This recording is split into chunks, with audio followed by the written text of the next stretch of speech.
Now, there has been 2 other murders that happened in the month of June, and it seems that the Savannah police just don't have a clue of the suspects in either case, because the Savannah Police Department has opened a homicide investigation after a 56-year-old man died from injuries stemming from a attack on Victory Drive, according to a release from the department.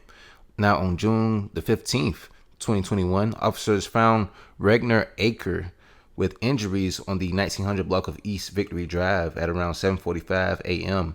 Police believe Arce, who was homeless, received his injuries in the altercation. He was transported to a nearby hospital where he later died on June the 25th. And if I'm not mistaken, they buried him on the 30th. And the only information that I got from him was that he was originally from Peru, and they were trying to get his ashes back to Peru so they could, I guess, release it back in the ocean, or I guess the family could keep it. Don't really have too much information about the guy because, of course, he's from Peru. He's not from Savannah. But any other updates about his case, I'll let you know as well. But it's just hard to get information or even evidence from an attack, especially if it's a beating, because there's no evidence that you could really get besides somebody's hand that's got cuts and bruises on it that you could tell that it came from a fight.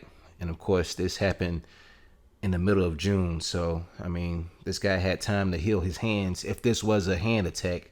It didn't specify if it was a physical hand beating or was it just a knife attack. But any other updates about this, I'll let you know as well. And also, my next piece of news, the Savannah Police Department is investigating the homicide after a missing woman was found deceased in a vehicle. According to the police, 53-year-old Sherri Perkins was reported missing on June the 10th after last being seen during the morning of June the 8th. Officers discovered Perkins deceased in a vehicle on June the 25th at Magazine and Feeley Avenue. Now that's Carver Village, that area. I used to work in that area a few years ago. But the case is being investigated as a homicide. Her brother, James Steele, says she moved down to Savannah for a fresh start after a tragedy. All of her children are deceased now. She lost one daughter to cancer. She lost one son to a tragic accident when he was less than 2 years old in a drowning accident in a city. It was tragic. She lost him and her oldest son. He was just murdered back in October in Statesboro, Georgia.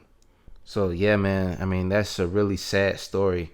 I mean, her whole bloodline from her family is deceased. So, I mean, this is a hard situation to grasp. I mean, I don't see who would really want to kill a 53-year-old lady, but any information that results from this case, I'll let y'all know as well. But it seems that the Savannah police just don't have a clue.